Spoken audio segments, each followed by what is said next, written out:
자, 봅시다.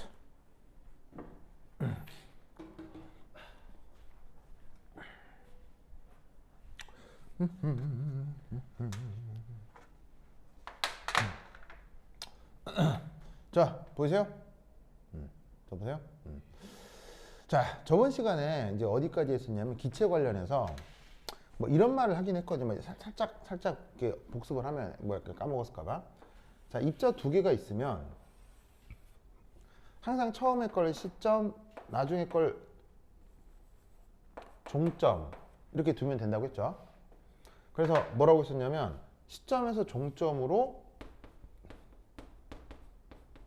방향 벡터를 정한다. 아시겠죠? 그럼 이때 청력이라고 하는 힘의 방향은 어디예요? 이쪽이 청력이고 이쪽이 인력이라고 했죠? 기억나요? 그럼 당연히 청력이 방향 벡터랑 방향이 같죠. 그래서 청력의 방향을 무슨 방향이라고 했어요? 항상 플러스 방향으로 정하고, 인력은 그래서 방향 벡터랑 반대니까 마이너스 방향 이렇게 쓰라고 했죠. 아시겠죠? 그래서 이런 경우 이 상호작용력의 전체 합력을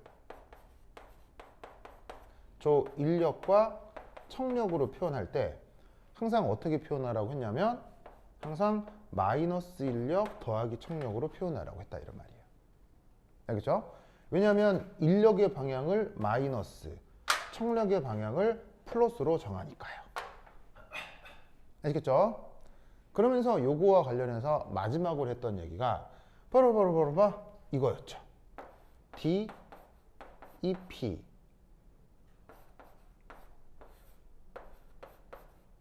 가 마이너스 합력이고, 혹은 다른 표현으로는 인력 빼기 청력이었다. 자, 여기까지 했던 거 기억나요? 기억나요? 그러면서 이따 EP가 무슨 에너지? 위치 에너지. 그리고 위치 에너지는 무엇의 함수? 입자 사이 거리의 함수. 거리의 함수니까 뭐로 미분해? 거리로 미분해. 아시겠죠? 미분은 뭐로 미분하냐면 그 함수의 변수로 미분하는 거니까. 알겠죠? 그 결과가 어떻게 된다? 마이너스 합력이 된다라고 얘기를 했습니다. 마이너스 합력. 알겠죠? 마이너스 합력. 그런데 합력을 어떻게 정의해요? 아니, 정의라기보다는 방향을 어떻게 잡아요? 마이너스 인력 더하기 청력이니까 여기다가 다시 마이너스를 붙여주면 그게 바로 인력 빼기 청력이 되는 거지. 됐습니까? 그래서 이제 이 수식의 이름이 있어요. 정확하진 않은데 이 이름이 뭐 뉴토니안 테오리엄인가 뉴토니안 프린시플 뭐 이런데 잘은 모르겠고, 내가 하여튼 물리 시간에 더 배우라고 했죠. 그렇죠? 근데 어쨌거나 이 표현을 내가 뭐라고 외우라고 했어요. 외우라고 했어요. 그리고 이때 외울 때, 자, 요런 표현을 우리가 이제 미분이라고 하지만 물리 시간에 배웠을 거예요. 미분의 실용적 의미는 그 함수의 무엇을 찾기 위한 거죠? 바로 접선의 기울기를 구하기 위한 거죠.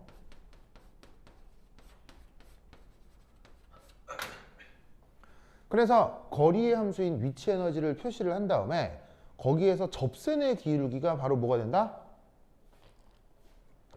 접선의 기울기가 바로 인력 빼기 청력이다. 아시겠죠? 이 사실을 내가 꾹꾹 외우너라고 했다, 이런 말이죠. 알겠죠? 저번 시간에 아마 여기까지 했었던 것 같아요. 알겠죠? 자, 그럼 이때 이제 두 번째 이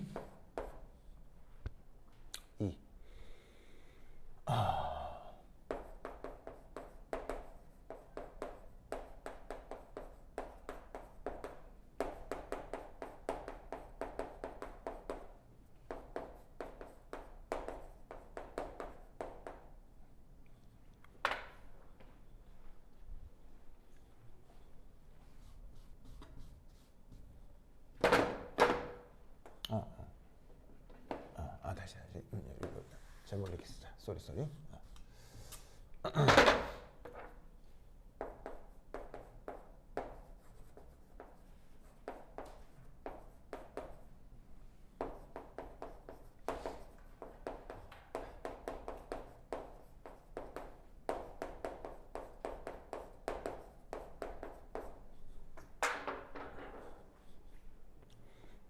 자, 이제 그 입자 사이 혹은 뭐 여기서의 입자는 실제 기체 분자라고 해도 되겠습니다.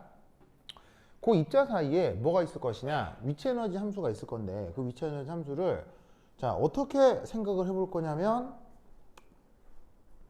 여기 써놓은 것처럼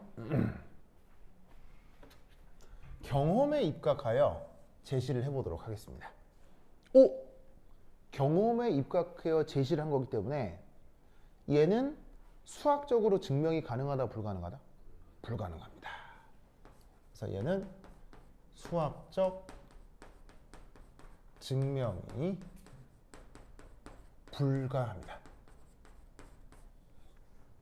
그러니까 지금 여기다가 내가 함수를 합치고 어떤 그림을 하나를 딱 그릴 건데 그 그림을 수학적으로 증명하는 건 불가능하다는 뜻입니다. 그러면 어차피 수학적으로 증명하는 게 불가하니까 내가 지금 그리는 그림을 어쩌라는 얘기겠어요? 외워라. 현실 나겠죠? 외워라. 그러면 이때 이 그림의 의미가 뭐냐? 빠르바르바르바.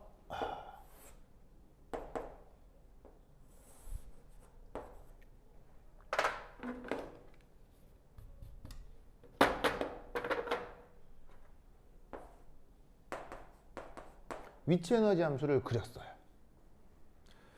자, 위치 에너지 함수를 그릴 좌표 평면을 그린 건데, 자, 당연히 x축은 누구여야 되겠어요? x축은 입자 사이의 거리여야 합니다. 여러 번 얘기했지만 위치 에너지의 변수는 거리라고 했습니다. 그렇죠? 그럼 이때 여기서 나타나는 경험적으로 사람들이 찾아낸 그렇다라고 가정하는 위치 에너지 그래프는 어떻게 되느냐? 바로바로바로바 이렇게 됩니다.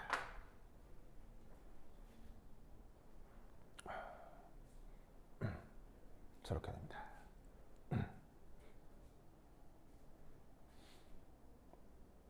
보이시죠? 저 그림을 외워야 됩니다. 알겠죠? 그림 외워야 됩니다. 그래서 저 그림이 위치 에너지 그래프다. 알겠죠? 자, 그러면 이제 그림을 외우는 건 외우는 건데 그렇다고 다짜고짜 외우면 좀 막막하잖아요. 그러면 왜 다른 사람들이 저 그래프를 제시했겠느냐에 대한 그 이야기가 있을 거 아니에요. 그 이야기를 가지고 외우면 조금 더 편하죠. 무슨 말씀 아시겠어요? 그러면 어떻게 될 거냐? 이렇게 됩니다. 그러니까 예를 들어서 이거죠. 예수님이 했던 되게 유명한 말이 많을 거 아니에요. 역사적으로 중요한 인물이니까. 예수님이 했던 말 중에 이런 말이 있거든요.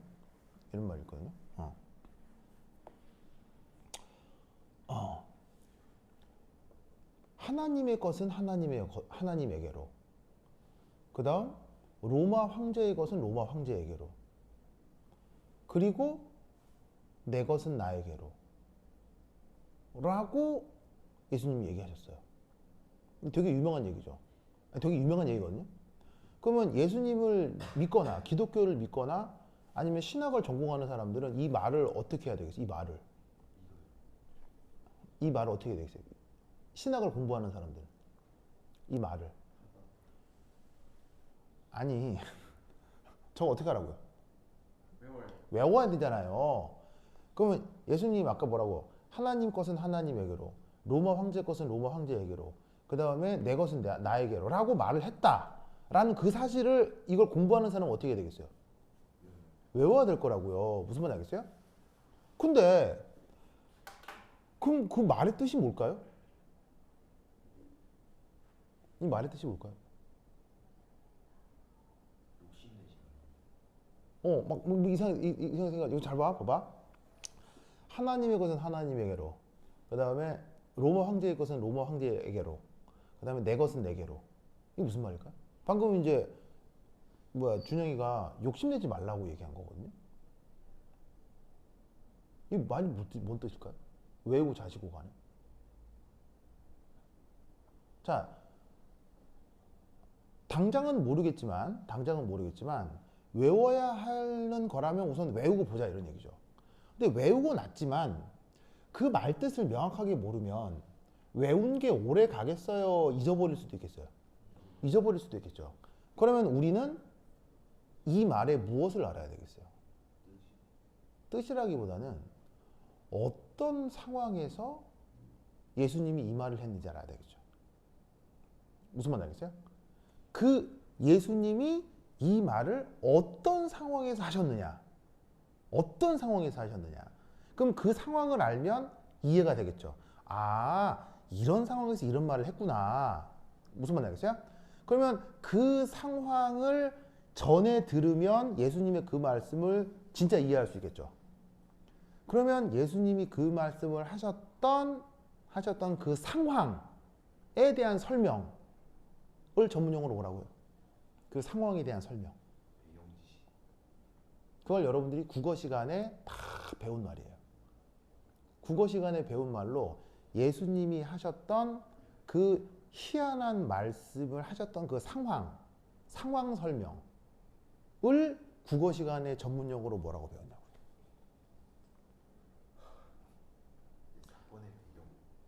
그걸 영어로 내러티브라고 해요. 내러티브라고 하고 국어 시간엔 그 내러티브를 번역해서 국어 시간에 이런 말 들어본 적 있을 거예요. 서사. 국어 시간에 서사 구조란 말 들어본 적 있죠. 서사. 아, 진짜로요? 서사란 말을 처음 들어봤다고요?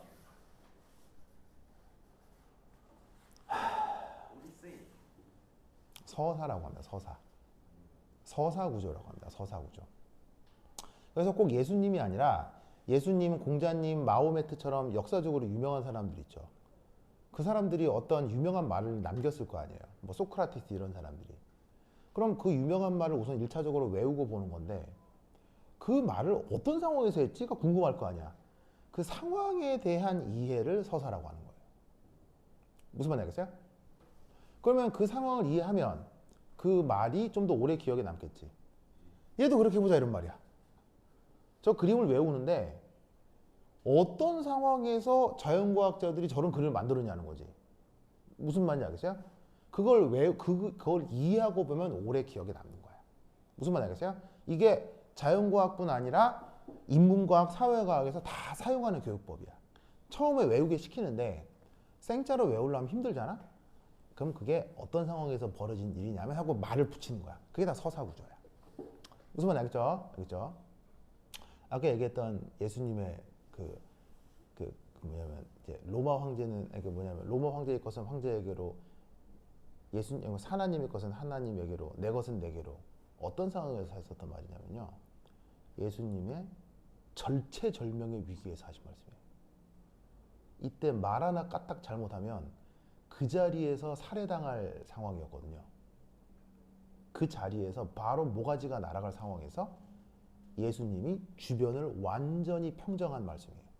이 말로 그 주변에 있던 사람들이 입이 떡 벌어지면서 하면서 와 정말 대단한 사람이구나 해서 주변을 완전히 그 예수님을 죽이러 왔던 킬러들이 떡 하고 놀래가지고 이거 보통 사람이 아니구나 하고 물러갔던 장면에 썼던 말이에요. 궁금하죠? 그러니까 기독교 믿어요? 나도 안 믿거든요. 나도 안 믿어요. 나도 기독교 안. 나 세상에서 제일 싫어하는 게 목사하고 신부거든요. 내 세상에 제일 싫어하는 게 종교 지도자라고 하는 애는 세상에 제일 싫어해요. 제일 싫어하는 게 목사. 교황은요? 존나 싫어해요. 제일 싫어하는 게 목사. 두 번째가 그게 뭐냐면 신부. 세 번째가 땡중. 세상에 종교 지도 또 진짜 나쁜 놈들 저기 랍비 유대교 성직자들 유대교 성직자를 랍비라고 하거든요. 그 개쓰레기들. 하여튼 그 다음에 저기 이슬람 종교 지도자들 진짜 악마들이야. 악마들 진짜. 이 세상을 악으로 물들이는 게 그 뭐냐면 악마들이에요. 그게 개들이에요. 그래서 개들을 예수님이 뭐라고 할게요? 그런 종교 지도자들 예수님이 뱀의 새끼들이죠. 뱀의 새끼들. 아니에요. 예수님은 자기가 종교를 만들려고 하지 않았어요. 예수님은 그냥 이 세상을 개혁하려고 한 거예요. 예수님의 첫 번째 개혁 목표가 뭔지 아세요? 예수님의 첫 번째 개혁 목표? 종교 지도자 없애기예요. 이상하죠? 이상하죠? 종교 지도자를 없애는 게 예수님의 목표예요. 그러니까 예수님이 지금 기독교의 목사나 신부들을 보면 좋아하겠어요? 싫어하겠어요? 만약에 진짜 부활해서 정말 싫어하실 거예요. 정말 싫어하실 거예요. 내 말이 이런 말이 아닌데 이렇게 하실 거예요. 그러니까 예수님의 첫 번째 척결 대상이 종교 지도자예요.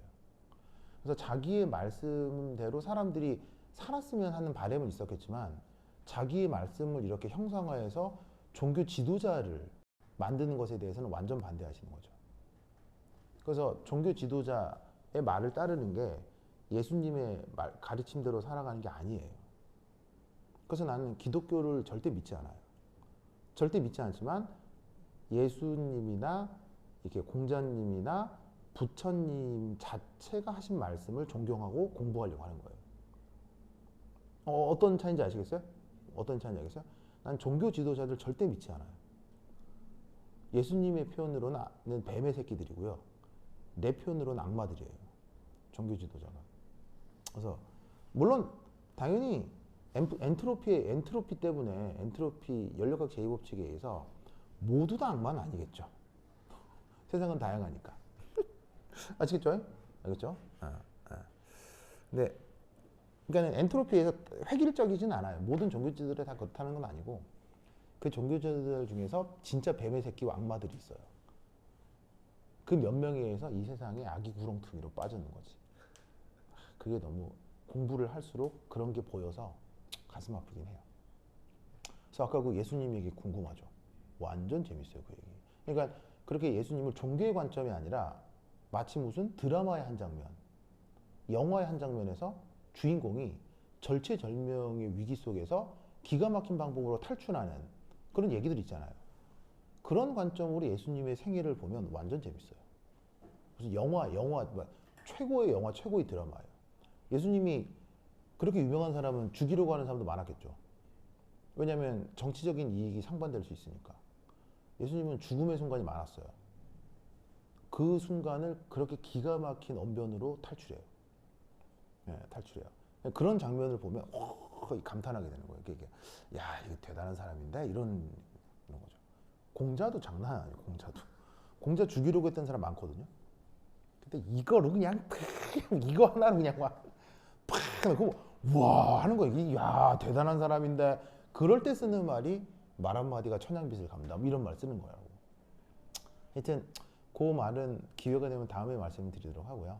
어쨌건 그럼 저것도 내러티브 구조를 알아보자 이런 말이야, 그죠? 근데 저게 네.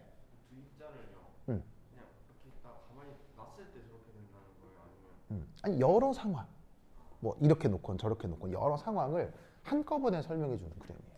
그러니까 두 입자를 천천히 이렇게 가지고 움직이면 저렇게 안 되지 않아요? 뭐냐면 자연과학은 변화 자체에 대한 설명은 어려워요.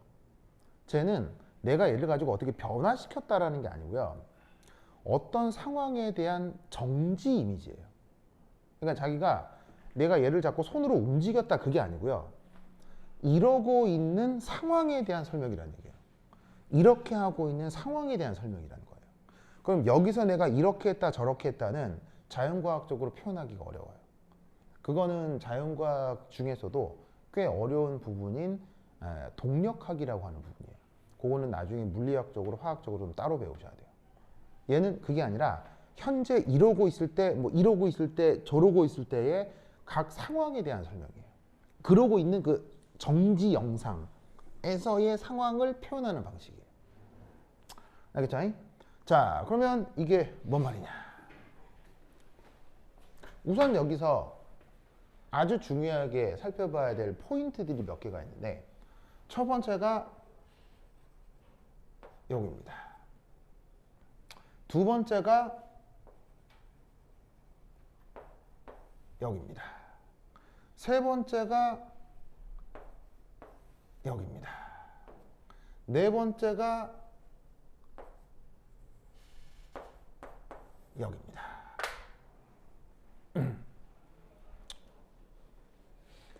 입자 사이에 그 거리에 따른 상황이 아주 결정적일 때가 있는데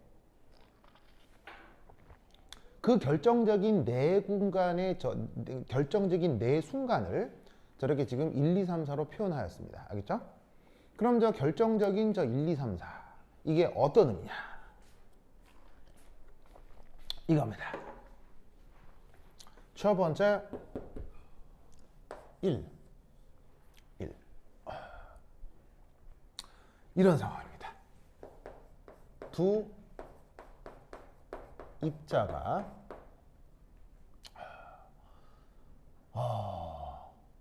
무한히 멀리 떨어진 상황입니다.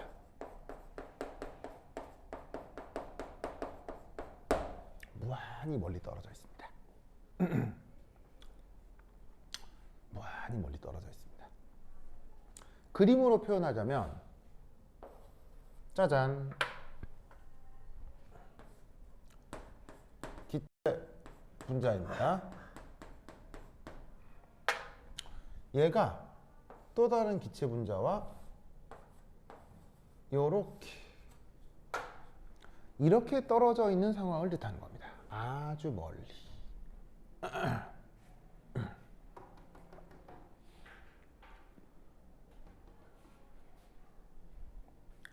아시겠죠? 자, 그러면 이렇게 아주 멀리 떨어져 있으면 사실 서로 간에 존재하는지도 가물가물할 수 있겠죠.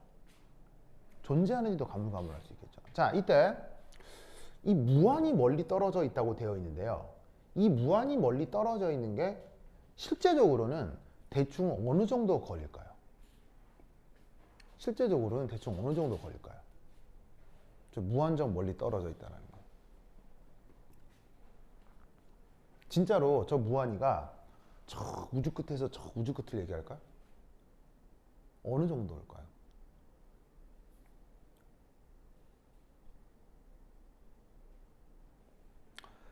자, 짜자자잔. 지구입니다. 여기에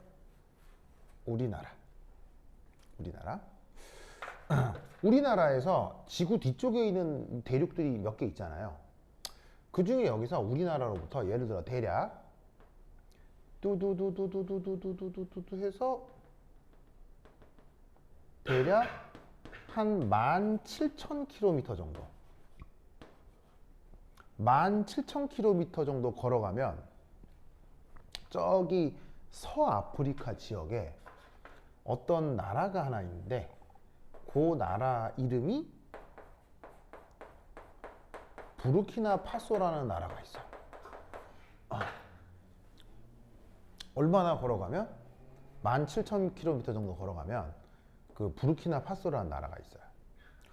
현춘? 이 나라 알아요?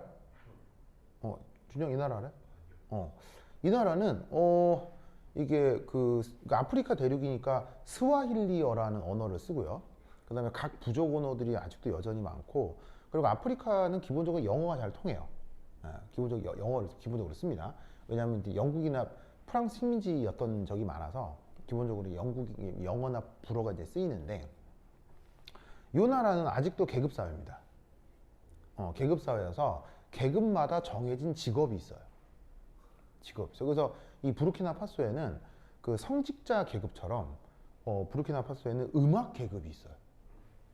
그래서 내가 음악 계급에 속해야 내가 음악을 직업으로 선택할 수 있어요.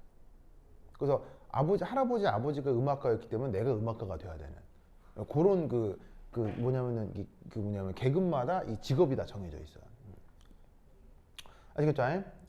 그죠? 그래서 이제 그런 나라인데, 자, 이 부르키나파소와 외교 관계를 돈독히 맺어서 우리 미래의 성장 파트너로 삼아야 된다고 생각하는 사람. 아니면 두 번째, 그게 아니라 대한민국 국군을 파병해서 점령을 한 다음에 식민지로 삼아야 된다고 생각하는 사람. 상관없다. 자, 아무런 생각이 없죠. 무슨 말이세요? 아무런 생각이 없죠. 무슨 말이에요? 그러니까 부르키나파소라는 나라의 존재 자체도 몰랐잖아요. 무슨 말 알겠어요? 그러면 아무 상관이 없다. 이게 이 정도가 뭐냐면 아무 관련이 없는 물리적 정서적 거리란 얘기예요. 무슨 말인지 알겠어요? 그러면 아무 관련이 없는 이 물리적 정서적 거리 17,000km를 성인 한 명의 키가 한 1.7m라고 했을 때 대략 몇 배 정도 되는 거예요? 이 정도가 될 거거든요. 맞아요? 그럼 이 말은 무슨 말이냐면 내 몸에 비해서 이 정도 크면 나는 어떤 생각을 한다? 아무 생각이 없다는 얘기예요. 무슨 말 알겠어요? 특별히 좋은 생각도 없고 특별히 나쁜 생각도 없고. 무슨 뜻인지 아시겠습니까? 이게 인간에게 무한대란 뜻인 거예요. 이게 무한히 멀리 떨어져 있다는 뜻인 거예요. 무슨 말 알겠죠? 알겠어요? 그러면 여러분 원자, 분자 등의 크기가 대략 어느 정도? 대략? 원자나 분자의 크기가 대략 어느 정도? 대략 어느 정도? 10의 마이너스 10승 미터 정도예요. 이거보다 조금 크거나 작거나 아시겠죠? 보통 이거보다 조금 더 크긴 한데 보통 이 정도 알겠죠? 오! 그럼 잘 봐. 여기다가 이거를 곱해요. 그러면 어느 정도 나와요? 1mm 정도 나오죠? 1mm잖아. 이거 봐. 1mm. 맞아요? 아니에요? 그러면 조금 크게 잡아도 1cm. 무슨 말 알겠어요? 이게 얘들 입장에 무한대라는 얘기예요. 이해하겠어요? 진짜로 얘가 저 우주 끝에서 저 우주 끝까지 이것도 무한대인데 그게 아니라 기체 분자의 경우는 1mm나 1cm 넘어서면 그들끼리는 무한히 멀리 떨어진 거예요. 그러니까 자, 우리의 눈으로 1mm 구분해요, 안 돼요? 구분되죠?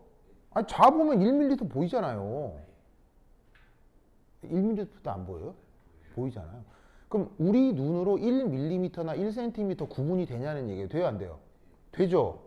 그러면 여기서 무한이라는 얘기는 뭐냐면 인간의 감각으로 구분 가능한 정도면 지들 입장에서는 기체 분자 입장에서는 무한히 멀리 떨어져 있는 상태를 뜻하는 거예요. 그러니까 사람 눈으로 구분되는 이 정도 거리만 떨어져 있어도 얘들 입장에서는 서로 무한대로 떨어지는 거라고요. 이해하시겠어요? 저 무한대 의미를 이렇게 생각해야 돼요. 알겠죠? 알겠죠? 그렇다면 이 상황에서는 아까도 얘기했죠? 부르키나파소에 대해서 특별히 좋은 생각, 특별히 나쁜 생각 있어 없어요? 없죠? 그럼 이런 상황에서는 우리는 어떤 생각을 할 수 있느냐? 둘 사이의 인력 어떻게 나타나겠어요? 거의 없겠죠? 청력 어떻게 되겠어요? 거의 없겠죠? 아시겠습니까? 인력도 청력도 거의 나타나지 않는다 이런 말입니다. 그러면 이때 이 상태에서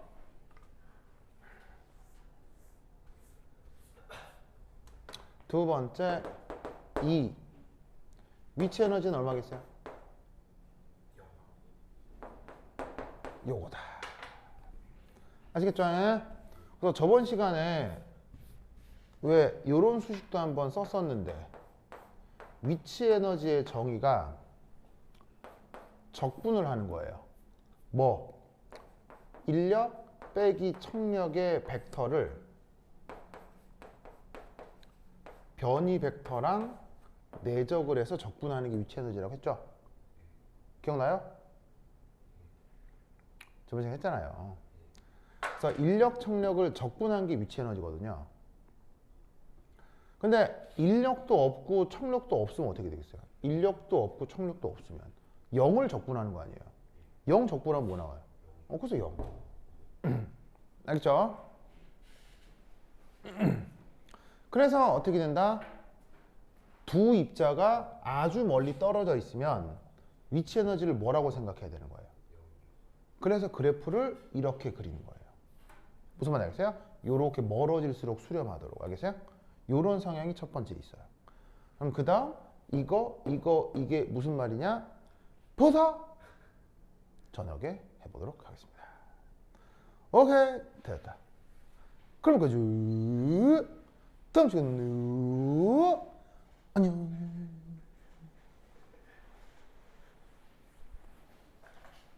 어제 준 숙제 풀어요. 알겠죠? 숙제. 아 진짜 숙제를 저도 하지도 않고 진짜 인간들 진짜.